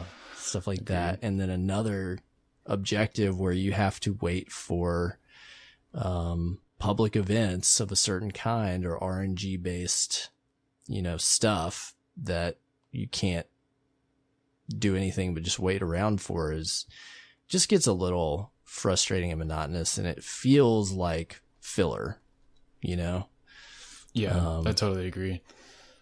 Yeah, you know, it is what it is. Like, ultimately, you know, I think they put out the best content they have with the resources they have, but my probably biggest piece of feedback from this season is to minimize repetitive grindiness in quests, like just doing things that are there for the sake of lengthening the quest. I think is just frustrating for people. Yeah, the monotonous tasks in there were kind of like, all right, like I don't have a problem with farming. I'm usually always like on the side of the spectrum that's like, I don't really mind doing a few strikes or, you know, doing some other stuff because it's just a little different. But it got to a point where I was like, I'm just literally running lost sectors and there's no lore there. There's no, right, you know, like it didn't feel like I had any, like there was nothing memorable about that until you got to the last mission, which that I actually enjoyed. I know you've got your opinions about it from what I heard, but I thought the last mission was really cool. I thought I was waiting for something memorable about the experience of getting the last word, similar to kind of how Ace of Spades had its old like quest line. So that was cool that we had something unique about it. And like I liked a little mechanic about, like, spoilers if you haven't done it, haven't want to do it.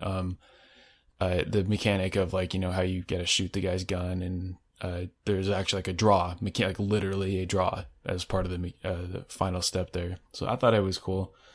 Yeah, I think like I had some quarrels with the way that mission played out because I experienced what I would consider at least one bug. But I think the idea of what they wanted to do with that was really cool. You know, like not only is there like an interesting way that they were tying in the Drifter and tying in Shin Malphur and tying in the last word into this kind of story that unfolded and is continuing to unfold. Like they told part of a story here. And we haven't seen the whole story. Like they're definitely lining it up to tie into Thorn that they've just recently announced is coming back. And, the way that this story is told kind of implements those together. Like this quest will lead into the next one. I thought that was really interesting. And so then like having a draw mechanic, like you talked about, like it was real novel. I don't think it was excellently executed because I was having some trouble with like sometimes when you would shoot where you need to shoot it.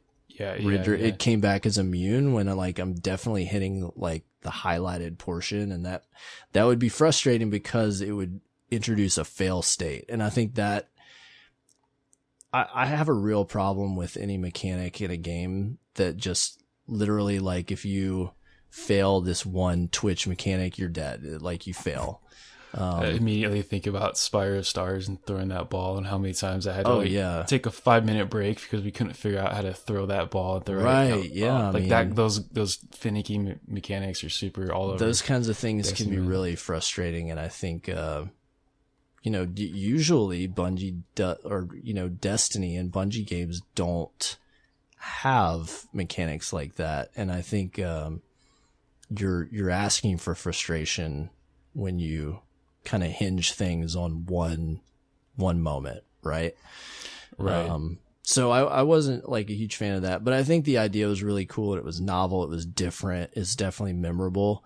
The other problem I had was there was, it was mentioned in the TWAB and Destiny player support. There's some kind of bug that prevents the mission from completing properly and giving you the weapon. And I had that happen. And so that was kind of frustrating to do it and then have to go back and do it again. And the second time I went back to do it, I had a ton of trouble for some reason. So I just like, my experience wasn't great. But that is what it is. Like I like that people liked it. I liked it. I liked a lot how it felt like they were making you earn it a little bit. Like, that paired with like the Crucible steps in there where you had to go like actually perform well. It wasn't like as much as it was a lot of like fetch stuff, like go do a last sighter. There were things in there, especially culminating in like the end of that, where you actually had to like hit your shots. You had to earn it. And like, I felt a little bit achieved when I did, because then I was like, oh cool, like I actually, like my Guardian deserves the last word. Like I can handle this kind of thing. And that was cool. I like the deliverance of that. Could have maybe been done differently, but I like that what they were going for. It wasn't just like a, go run this, go do this, and then go talk to the drifter and get your last word. Like there was some substance to like how you're going to obtain it. So that was cool. Yeah. And the whole package of the way they handled that, I think was really interesting as well, because of how they were using it as a vehicle to tell several parts of a story that's ongoing, right? So the way that they like delivered lore pieces to you through the steps of the quest that you could read that had to do with the Hive and the Weapons of Sorrow, and how that's going to tie in later to Thorn and who knows what else. And then you're talking to the Drifter and he's kind of intermingled in this, but along the way also you're getting pieces of lore letters from Shin Malphur, who's been teased a lot recently, with Forsaken and some of the lore there, and how he ties into all this. And the big spoilers here, but I feel like it has to be mentioned, like the reason that you end up with the last word is because Shin says, I'm hanging up my spurs because of you, like because I believe in you and I'm giving you the last word. It's not a replica. It's not a copy. Like, this is my gun. And I think that made it really cool for me. Like, okay, like you, the Guardian, are worthy of this. And Shin is basically saying like, I'm making a gamble on you, because you're the one, Guardian that I think can walk the line between light and dark. And I think that that's a reason that I need to stop like being this enforcer of, Guardians turning against, the light. And I think that's like it definitely, it's almost heavy handed how much they're bringing in that theme of this balance between light and dark in the storylines, and where they're kind of going with this. So I think it was really interesting. And like, I loved that part of it. And that, I think that was my favorite part. Yeah. See, this is why I treasure our friendship so much, because I don't think I would have ever known any of that unless I knew you. I didn't know. All I remember that I thought was cool at the end of that was the salt that the Drifter was giving you when you go back to talk to him. Man. That commentary, I was like, that's so pissed. Funny. Like, now that makes sense though. Like that, like canonically it makes sense with the lore. Like, so that's super funny, but that's actually really cool. I didn't know any of the depth of that lore. I kind of half listened to some of it. I was just more excited to go into Crucible with it, like, I totally knowing me, but that lore is really cool though. Yeah. I was really intrigued by like all the lore stuff they were feeding you along the way. And then the final one where he gets you, where he's like, he's writing to you directly, and he's like, but you find out like that's where the last word shows up in that quest. Like, he sends it to you. and that's why you have it there. But it was also interesting because if you look, when I forget the guy's name, the Hive guy's name, the weapons master, but when you're like dueling against him, if you get killed, the weapon that kills you, it says Protothorn, which is basically like a thorn prototype. So there's like a whole thing like tying all this together that I think is really interesting. And then as really well, but you mentioned like the drifter. I thought that was really interesting. Like he's super pissed that you are carrying the last word. Like he is not pleased. That was super funny. He was so jaded. Like it was just hilarious to see him mad. That like I honestly didn't even know the lore of like why he was mad, but I just thought it was funny that like he was upset that I had it. I was like, well, he has been enticing us, over the past 2 seasons to be kind of one of his crew and kind of flirt with the darkness. And he's upset because Jaren Ward like has used the last word to kill some of his friends.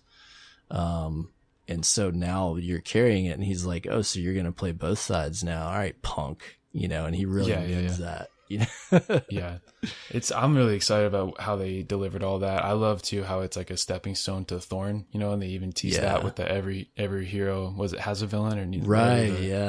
That's really so I'm cool. Like now we've all got Thorn in the back of our mind, like that's very well done, I think, by Bungie to, in the theme of kind of continuing content with us, like throughout the season. Like, we've got this huge event of the last word, and then you can stay hyped about the game still with knowing that Thorn is around the corner, and it's not just like, well, now we got to wait until, what's next. Like they're kind of stringing us along, and I think I'm really enjoying that. Yeah. So it's been pretty cool. I think, just they put some thought into it, and I appreciate that for sure.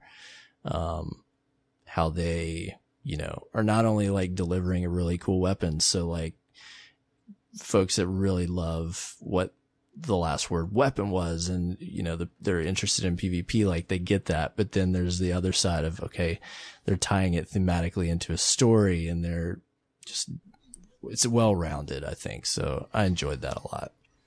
Yeah, definitely. I know Arrow would have, I'm interested to see what his, opinions about the lore side of it too, because I know he's been thriving with it in the Crucible. And that's a whole topic right there in and of itself. There's a lot of people are buzzing now about like, how does it compare to Not Forgotten? How does it compare to other hand cannons? Like, where does it fit in the sandbox? I don't know if you want to get into kind of. Yeah, absolutely. I guess I got to mention real quick too, Arrow had to step away. We just kind of like moved along, but I forgot to say something right there after the news there. So he probably will be out for the rest of the show. So me and Jump are going to carry on. But he wanted to be sure to mention that he's absolutely in love with the last word right now and is having a lot of fun with it, in case you didn't pick that up. If you go check his Twitter feed, it's just a whole bunch of last word clips he's been putting out there. So he's definitely excited about it. He was a big last word carrier in Destiny 1, so I definitely see why he's excited about that gun to be back. But what have you thought about just this gun being back and how it fits into like the current meta, if you will? Yeah, there's a lot of major points to kind of hit on here. There's it's been under a microscope from the PvP community, right? I mean, this has been highly anticipated of a weapon, that we have back in the sandbox now. And I think first of all, there's the elephant in the room here is that the difference between PC and console is pretty substantial. I'm on Xbox, so I've been playing with it on console. I've also been, paying close attention to what people have been thinking about it on PC, what people think about it on PC with a controller. There's a lot of different nuances of how to use it. But I think overall, the way that it fits in the meta, I think is very well done. I think it's fitting in the weird space that the last word always kind of occupied in a very appropriate way. We're obviously in a very shotgun heavy meta right now, because that's kind of one of the more viable options to just pick up and be good with, especially paired with the Not Forgotten, or Luna Sal. So I think I think it's doing a really good job at occupying that kind of short to mid-range area that doesn't really have an answer for right now. I think like SMGs and sidearms are the closest thing. And the way I'm approaching of how I'm going to learn to use this gun.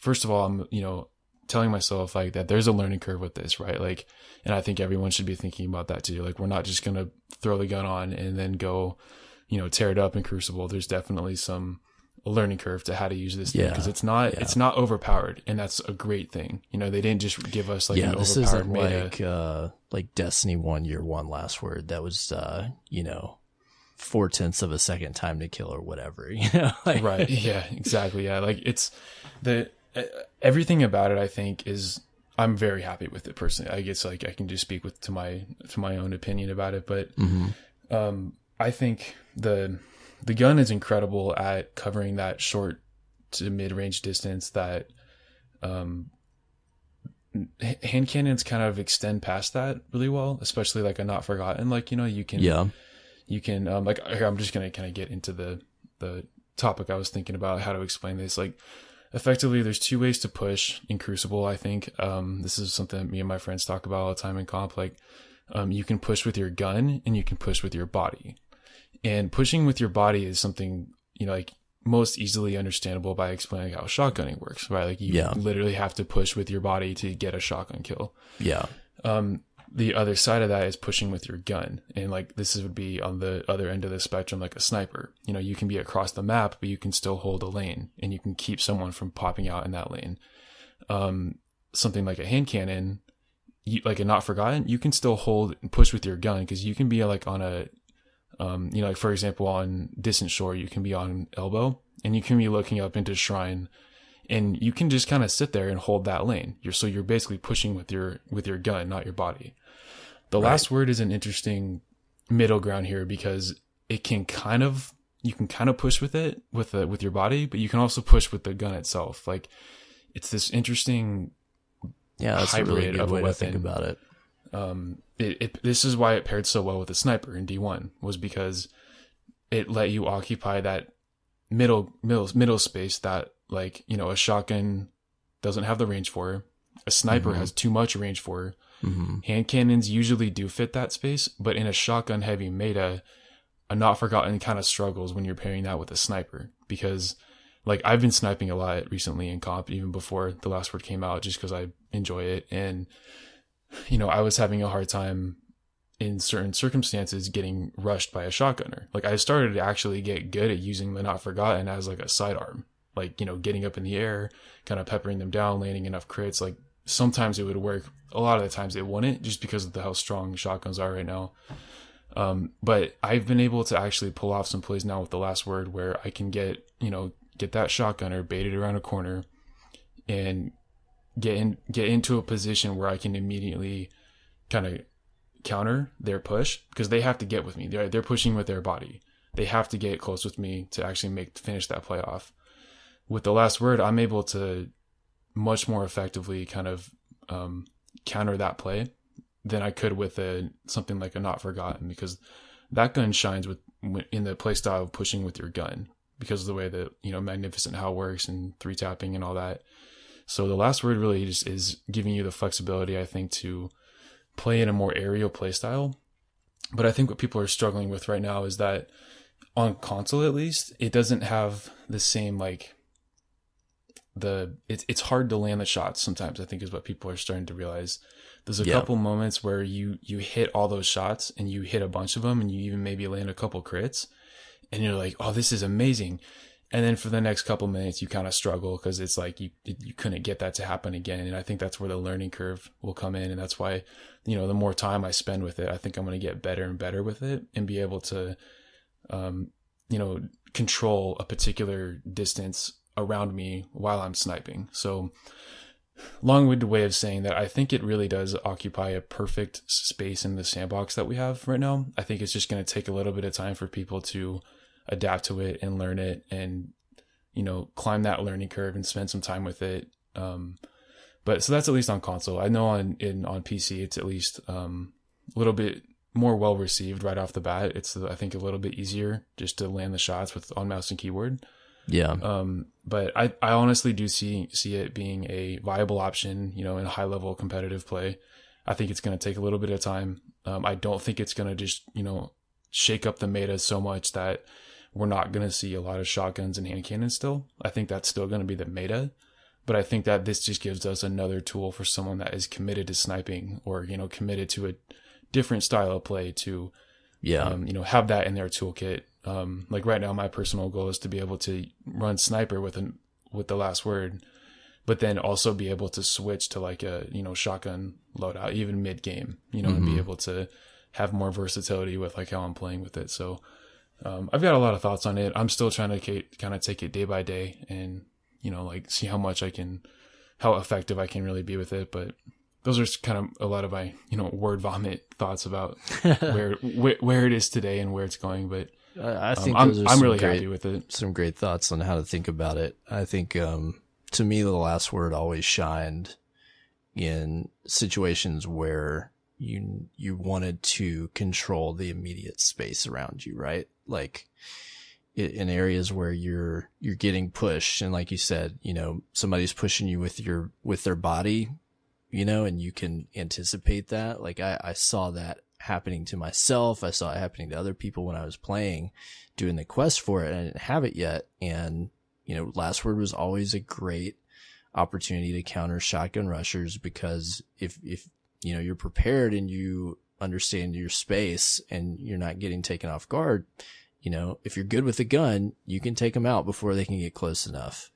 And it gives you that opportunity, especially, you know, running play styles like you mentioned, where, okay, you want to snipe and stand back, but you need to be able to defend yourself. So you can quickly, you know, whip out that hand cannon and pop, you know, do what you need to do. And it's a great, it can be both a defensive and offensive weapon, and it can help you control a space that's sometimes hard to control with your gun, or your body. You know, it gives you a great opportunity to play a different kind of neutral game, I think. So it's very specific. It's very like specialized in my opinion. And it's not, it's not just a novelty gun. You know, it has a special way that you can play the Crucible that you can't do without it. But I do think it's a skill weapon. I mean, for a long time, I hated the last word in Destiny 1 because I couldn't play with it. Like, people would just demolish me with it, and it made me hate it because I couldn't do what they did. And like, I decided eventually to pick it back up and practice with it. And one day it just finally clicked. And from then on, I was in love with it because of what I could do with it in a way it could let me play. And I've already noticed, you know, just in a couple games that I brought it out, like, I was off and on. You know, I'd have some good kills and those felt really good. And then I'd be trying to do things with it that just weren't ideal, or I wasn't landing my shots. And I think that it is a little finicky on console, I guess. I haven't tried it on PC, of course, myself, but, you know, it's going to take some practice to get good with the gun. And, I think if you can get it, it can be a ton of fun, and it's a great addition to the sandbox. Yeah, I think that it definitely has I think like you said it right, it's like a skill weapon. And I would say, like, for anyone that's been trying to use it and trying to get good with it, I would say stop thinking of it like a hand cannon. It's kind of becoming like a button of mine when people compare it. Like, what is it Not Forgotten better, or is the last word better? I'm like, you can't make that comparison because those are totally different guns. Like, right. They're hand cannons on paper. Sure. But I think what's really helped me, at least in learning it, and which I would completely recommend to anyone else trying to adopt it and figure out like the right flow to it, think of it like a sidearm on steroids. It's not like, if you run it, like, you can kind of prove the point by running a sniper in a sidearm. You'll find yourself in a lot of situations where, like, you try to like fend off a shotgunner with the last hope, or like a last dance, or like a smuggler's word or something. Mm-hmm. You just don't have enough range to really put that shotgunner down before they get within shotgun distance from you, because with a 10 meter ish range, right, for shotguns, that's insane. and sidearms just can't handle that. The last word though can, and that's really where I think like people need to, like, if you're using it as like a complementary gun to a sniper, that's the way to think of it. I think you gotta think of it as like a sidearm, like something that can counter a shotgunner or play in that mid range. Like, it's not going to be comparable to a Not Forgotten. Like I was kind of explaining earlier, like Not Forgotten you can push with your gun. You can hold a lane with that gun very, very well. You can't really hold a lane with the last word. The last word is something you gotta play in between, like, you know, like dealing with someone in like close quarters, and the ability to anticipate movement, and playing with a lot of maneuverability in the air with your class abilities and whatever. And so anyway, I'd recommend using it as think of it as like a glorified sidearm. Yeah, I saw a lot of people using it effectively as, you know, like you said, space control, and just using it to make people back off. Like, once you realize people are playing with it, you know, you turn that corner, there's a couple guys, and part of you might normally say, okay, I'm going to push. Let me try to see if I can get a pick on one of these guys. But you're in range of that gun, and they whip it out. You know, they get 1 or 2 shots on me. I'm like, all right, peace. I turned that corner and I was not pushing that lane. And so it's a great way to like just tell people back off, and if they don't, you get the opportunity to pop them, because you know, if you can land the shots, it's very effective at the right range. So it's a cool gun, man. I love what the last word is going to introduce back into the Crucible, and in that way. Yeah. I'm super excited to get back on here. I'm probably going to get on after we're done recording and keep trying to get better at it. I think it's very well designed, and I think it's exposing a play style that we have kind of not had to tap into in a long time. Mm-hmm. And I think that's part of why there's some mixed feelings about it right now, like, because it just doesn't feel great. But that's because I think we haven't had to play that kind of Destiny in a long time. Mm-hmm. And I think we're being forced to with if you want to use this gun, right, like, you kind of need to learn how to use it. So I think it's going to be really viable. It's just going to take a little bit of time for those that want to learn it. But for those that do, I think it's going to be very rewarding. So I'm super excited to keep learning it. Nice, man. Well, you know, besides the last word, what else have you gotten into this reset? A lot of PvP still. We did the raid the other night. That was cool to get another clear there. But honestly, man, it's been all run upcoming stuff this weekend. Petra's right. Run attempt to look forward to. Yeah, man, I'm excited for that. That's going to be cool. Yeah, we've been practicing our Petra's Run coordination and all that, and that'll be cool. That'll be a really good break from my Crucible endeavors and something a little bit different. But yeah, that I'm actually really excited about that. It's been a while since I've had to do something in the PvE realm that's been like challenging, right? Like, we really got to optimize our strats and, you know, think about how we're going to get that done efficiently. And so yeah, I'm excited, man. The Petra's Run is going to be really cool. Yeah.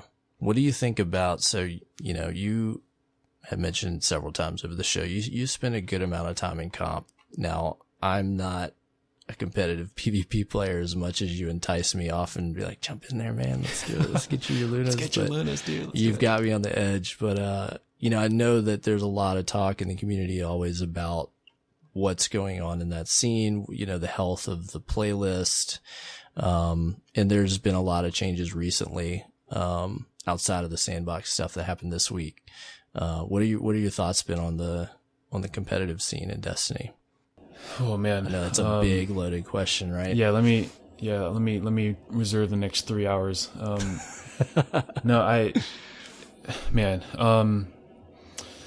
I think that the competitive playlist is in a relatively good spot. I'm going to start off with saying that. I think it's the healthiest that it has been relative to the entirety of Destiny 2. Now, specifically this season, I think we've been struggling a lot that we have not had a legendary reward, a legend rank reward for hitting legend. The mountaintop, I think, also was, like, I'm just going to say it was a total flop. I don't think that it was a good reward that was going to entice anyone that is interested in playing comp. Like, the the competitive community has a way of playing this game. It's a totally different demographic than, you know, a lot of the people that even, you know, maybe listen to this podcast or whatever. Like that's one of the coolest things about Destiny though, right? Like there's so many different kinds of players that you come across that you never interact with. But anyway, there's a lot of players that are, you know, they get on Destiny for comp, and when our pinnacle reward is a grenade launcher, like none of us wanted that. No one wanted a grenade launcher. Like, and I'm not hating on like the grenade launcher playstyle necessarily. Like, I think that a grenade launcher being a pinnacle reward is like a cool idea. I think like the mountaintop was an interesting thing, and like I definitely like appreciate stretching the idea there. But I think at the end of the day, no one was really asking for that. Like, and it was kind of hard to swallow that. And, but I mean, that being said, we can't have, you know, a pinnacle reward at the caliber of a Luna's Howl and Not Forgotten every single season, right? I mean, like, sure. And that's fine. Like, you know, I'm not expecting something that's gonna be that enticing of a carrot on the stick each season, and that's okay. I think next season we're really gonna need something that we are incentivized to go get. You know, I immediately think sniper rifle. I think a really cool SMG. A power weapon would be cool, like a machine gun. I mean, there's a lot of options on the table. I think this is why a lot of people were a little bit upset about a grenade launcher. It was like, you got all these other options you could have done. Like, you know, and let me also just caveat this with, I have no like salt at the Bungie developers or anything. I have the utmost respect for them. You know, I know them, you know, I always tune into whatever they say when they come on people's shows, and, you know, tune into them on Twitter and what they're saying. I absolutely love how they've been handling the sandbox and listening to the community, and, you know, rolling out updates as we've been requesting them and that kind of thing, and how they've been owning this sandbox as their baby. And, so I really have a, you know, like serious respect for them and what they're doing. But, you know, I'm giving my, you know, genuine feedback here as far as I go. Absolutely. You know, and what competitive you're saying, hobbyist, like, you know, this isn't a secret, right? I mean, right. Yeah. It's not, this isn't strange feedback either. So I don't think it's unexpected. Yeah. I think at the end of the day, really, like, and now this is kind of transitioning to like my next thought about competitive is, I think at the end of the day, we need more bodies in competitive. And that's why I think the pinnacle reward was really what fueled that. The last season, or when did Luna's Howl come out? That was season 4, right? Luna's, and this is season 5. So that was the healthiest I've seen the competitive scene, you know, in a long time. Like there were so many people, even at the high levels of comp, like at the high, like, you know, 5K level, there were still people we were able to play with, you know, enough. I mean, the overall population drops right after, you know, midway through the season, but there were still people out there. High comp is frankly dead right now. When I get on and try to queue up into a game with my normal friends and stuff, and with the new matchmaking update that they came out with, it can take 15 to 20 minutes for us just to get into a game. And then when it does, it's just one of the 4 teams that we see on every night. So it's kind of tough to be incentivized to keep playing. You know, we've kind of shifted our time to doing things like scrims and other stuff like that. But that's been kind of a difficult thing. I think that the playlist just is suffering from not having people interested in playing it. Destiny being such a loot driven game, I think really needs to continue to have something that like that's interesting, you know, like, I mean, even like an ornament, like even like another version of a mountaintop would have been at least something to chase, but there literally was nothing. I mean, we even had an ornament for the Claymore in season 3, right? And that was at least something. I mean, that was at least cool. Like maybe they could have done like a ornament for the Not Forgotten, you know, this season. Something like that would have been cool. But yeah, it was obvious how effective a good reward is, because, you know, even last season, guys that we play with, even that spend a lot of their time in PvE and stuff, they jumped in on the chase to get even just Lunas. And I saw a lot of people, you know, pursue Legend and things last season for Not Forgotten and stuff that really impressed me with their dedication and stuff. But they kind of stepped it up and they got really involved in the competitive scene and had a lot of fun, got better. But this season it just hasn't happened. And I think, you know, it sucks for it to come down to just well, we just needed a couple guns, but I mean, sometimes that's all you need, like, is just a good reward for the challenge and for the chase. Yeah. And that's really a byproduct, I think, of how this game is living right now. Destiny is such a looter shooter that, we've been taught over the last number of years now to expect, like, your time being spent should be towards getting something, like towards getting a thing. You're chasing loot. Mm-hmm. And I love that model of the game, right? It keeps people around, but I think there's a little bit of it doesn't fit perfectly in a PvP setting because, I think back to like Halo, I was mentioning some of my roots in PvP being in Halo. Like Halo wasn't a looter shooter. I mean, you spawned in with the same weapon. Everyone spawned in with the same weapon every time. But I mean, think about how many hours people just poured into playing Halo multiplayer all the time. And there was nothing to chase. We were just playing because of the game, right? We just wanted to play the game. And I think that's where there's still people, that are playing Destiny 2 that that are my friends, and we all play together all the time. And, we're continuing to, play competitive because we honestly and genuinely love the game. We love the sandbox. We love what the Destiny PvP experience is over other games. Like, so we're here and having fun. We're doing it every single day with the same guns that we've earned, but like, there's this weird kind of dichotomy of thought where you need to be chasing something or it's not worth your time. And I don't really know how to answer that or fix that, because at the end of the day, to get people into the competitive scene, it's going to feel ephemeral. Like, their interest in being in the competitive scene is only going to last as long as it is until they get that gun. Like, I had a ton of friends that, they grinded for their Not Forgotten, and then I haven't heard from them in weeks because they stopped, they went and played a different game. And that's not a bad thing. It just didn't really like it didn't incentivize them to keep playing and keep stretching the sandbox. And that's where I think, like, I don't know the solution to it because it's such a difficult problem, but this game is like truly incredible. Like, the sandbox and the depth in it is so enticing once you really pull the covers back and you can start playing with another team that understands that as well. And you start to really like seek to improve yourself. Like, there's a lot of reward there. Like, for me, like, my carrot on the stick is like, okay, I'm going to work on this specific thing, get better at this with my team. And like, we're going to get, more effective at like holding power on this map or whatever. Like, and once we achieve that, that's a reward. Like, I get a lot of fulfillment out of that. And, there's no loot there. That's just like, us coming together and like achieving a thing, in a competitive scene. So anyway, kind of getting on my soapbox here a little bit, but well, I think as well, like, it's worth mentioning with Trials being gone, that there's a big spotlight on comp, and there's a lot of pressure on that mode to support a section of the player base.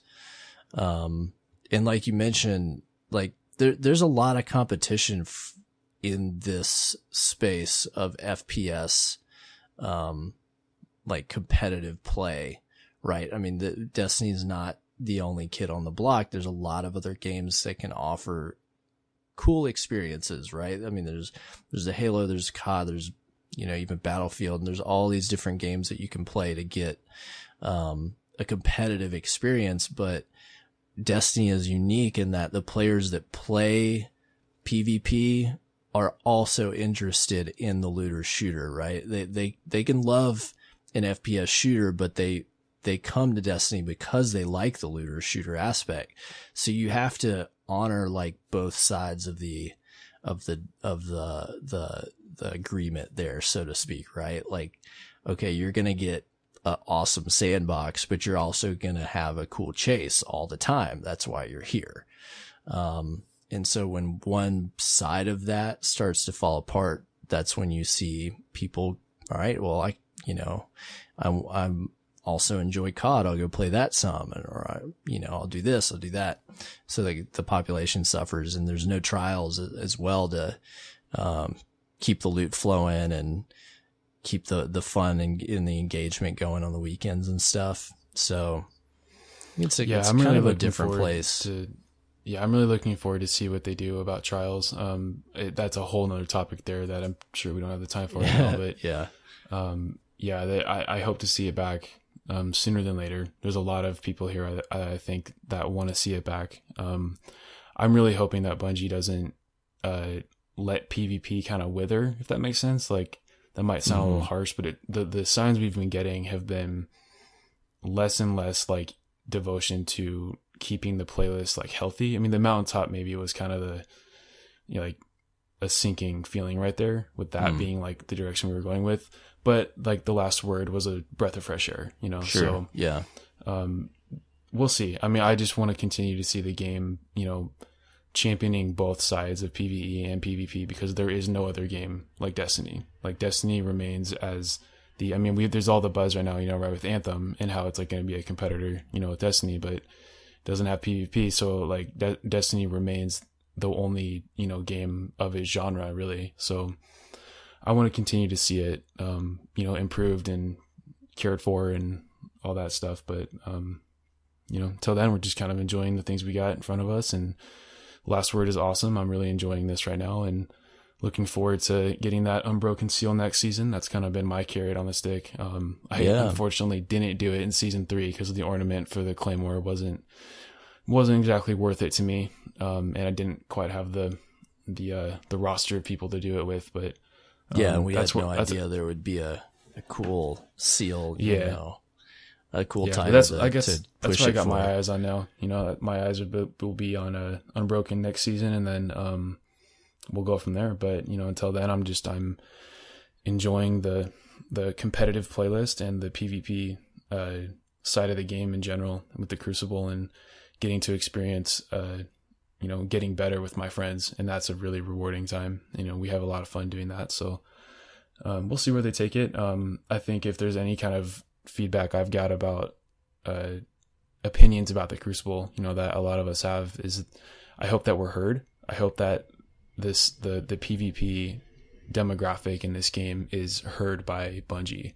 I think it's a lot easier in social media for the PvE side to be a little bit more well represented, because I mean, it's kind of the nature of this demographic, really, right? I mean, like, there's not like as many people that are jumping on Twitter making like well articulated points about, you know, why this game should have this thing in the PvP setting and, you know, whatever. But I hope we're heard. I hope there's a lot of you know, well articulated points that are being made by people that are out there. You know, there's a number of content creators that I can think of that are really doing that well. You know, guys like Kami Cakes come to mind, and you know, Fallout, and you know, I could go down a list of, you know, Drewski, guys like that I personally subscribe to and, you know, listen to a lot. And I just hope that those guys are heard, and that Bungie continues the pattern of listening to their community and, you know, making a game that we all like playing, which I think they've done a really good job of so far. Yeah, I agree.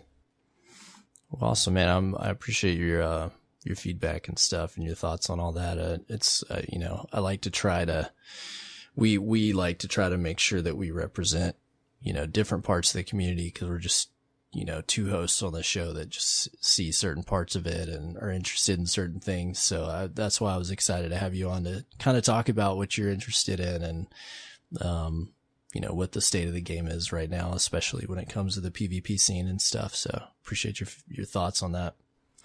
Yeah, man. Well, now's the time of the show where normally we'd have some Dirt Fam discourse. We don't have any new discourse to throw out this week, and we're short on time for it anyways. So I'll just throw out, if you would love to send us some discourse, maybe it's your thoughts on The Last Word, or maybe your thoughts on PvP or anything else going on in Destiny right now, send us an email at destinyresetpodcast@gmail.com or a SpeakPipe. speakpipe.com/destinyreset. Next up, I've got to give a shout out to a new patron, Smiley7737. Thank you for supporting the show. If you don't know what a patron is, go to patreon.com/destinyreset, where for as little as $1 a month, you can support the production budget of our show. You get a couple perks. If you do, you get a shout out on the podcast. You get your gamer tag on our website.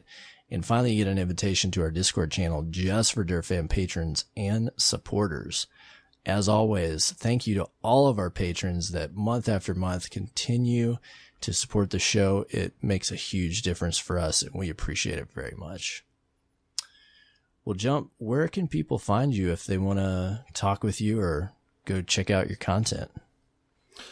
People can find me on Twitter at just _Jumpsmith, one word Jumpsmith. And then on Twitch at twitch. What's the name of it? Twitch.com, twitch.tv/Jumpsmith. There you go.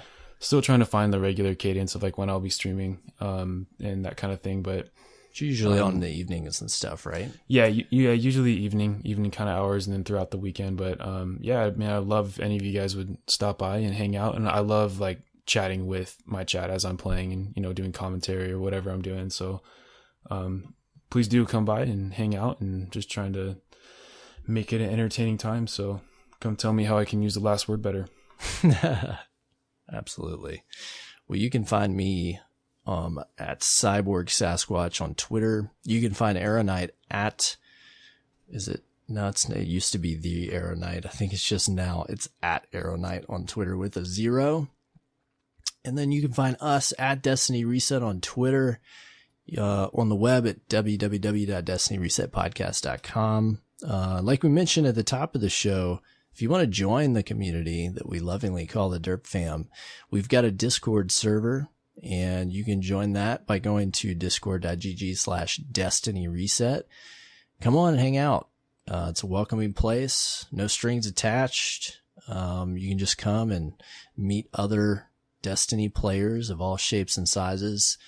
We've got channels for each of the platforms where you can go in LFG and find people to play with or just chat. And it's a great place. Come on by. Love to have you.